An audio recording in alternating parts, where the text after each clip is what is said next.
दिन की बात है। कालू कौवा और टूनी चिड़िया जंगल में भोजन की तलाश कर रहे थे, लेकिन अभी तक उन्हें भोजन नहीं मिल रहा था। यार टूनी चिड़िया, हमारा जंगल है तो बहुत अच्छा, लेकिन अब हमारे जंगल में भोजन ढूंढना तो बहुत मुश्किल हो गया है। हाँ कालू कौवे, तुम एकदम ठीक कह रहे हो। हमारा जंगल दिखने में तो बहुत ज्यादा सुंदर है, लेकिन हमारे जंगल में भोजन ही नहीं है। हमें कितनी देर हो गई है भोजन ढूंढते ढूंढते, परंतु अभी तक हमें भोजन नहीं मिला। फिर कालू कौवा और टूनी चिड़िया भोजन की तलाश में थोड़ा और आगे जाते हैं। वे दोनों आगे जा ही रहे होते हैं कि अचानक से वहाँ पर बारिश शुरू हो जाती है।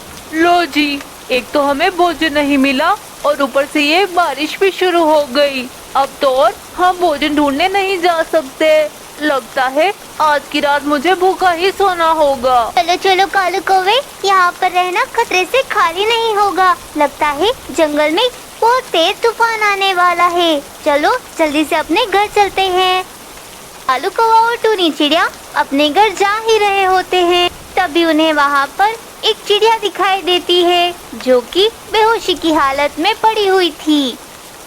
ओहो, बेचारी चिड़िया बेहोश हो गई है।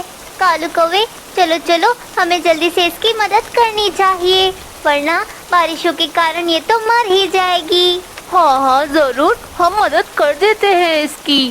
कौवा और चिड़िया उसके पास आते हैं और उसे उसके घर ले आते हैं। तुम्हारा बहुत बहुत शुक्रिया कालू कौवे और टूनी चिड़िया। अगर तुम दोनों ने आज मेरी मदद नहीं की होती तो मैं तो आज मर ही जाती। मीनू चिड़िया, हमने तो कुछ भी नहीं किया, ये तो हमारा फर्ज था। वैसे मीनू चिड़िया, तू बेहोश कैसे हो गई थी?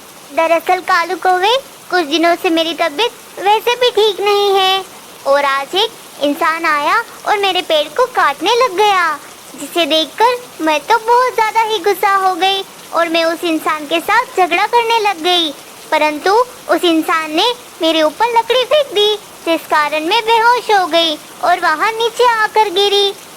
अब तो मुझे और भी चिंता सता रही है कालू कौवे, क्योंकि कल मुझे अपने इलाज के लिए दूसरे जंगल जाना है।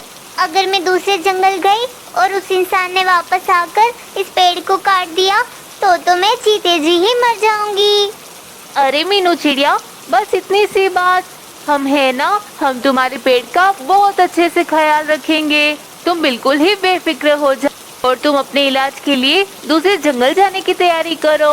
कुछ ही देर में अब बारिश भी रुक जाती है। कालू कौवा और टूनी चिड़िया उड़कर उस पेड़ के पास आते हैं। कालू कौवे, क्या तुम इस पेड़ को देखकर बता सकते हो कि इस पेड़ पर कौन से फल उगते होंगे, क्योंकि आज तक मैंने कभी ऐसा पेड़ नहीं देखा। टूनी चिड़िया, इस पेड़ को देखकर तो मुझे भी कुछ समझ नहीं आ रहा कि आखिर ये पेड़ किस चीज का है। जरा मुझे सोचने दो चिड़िया। ये पेड़ शायद स्ट्रॉबेरी का होगा, क्योंकि आज तक मैंने कभी स्ट्रॉबेरी का पेड़ नहीं देखा। ये लगता है ये स्ट्रॉबेरी का ही पेड़ है। यह सुनकर तो टूनी चिड़िया बहुत ज्यादा ही खुश हो जाती है।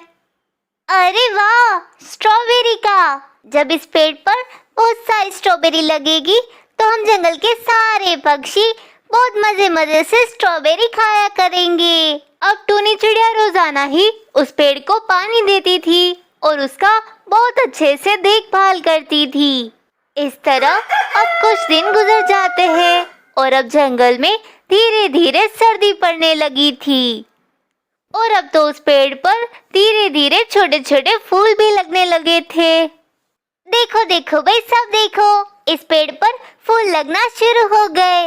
अब कुछ ही दिनों में इस पर फल भी आने लगेंगे। टूनी चिड़िया की ऐसी आवाज सुनकर वहाँ पर कालू कौवा और रानी कौवे आ जाते हैं।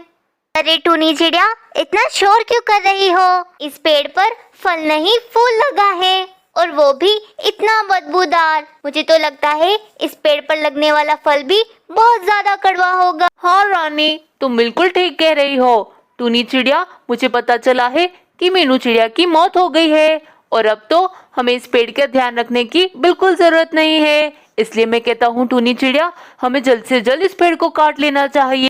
ताकि हम इस पेड़ की लकड़ियां काटकर दूसरे जंगल बेच आए, जिससे हमें कुछ तो मुनाफा होगा।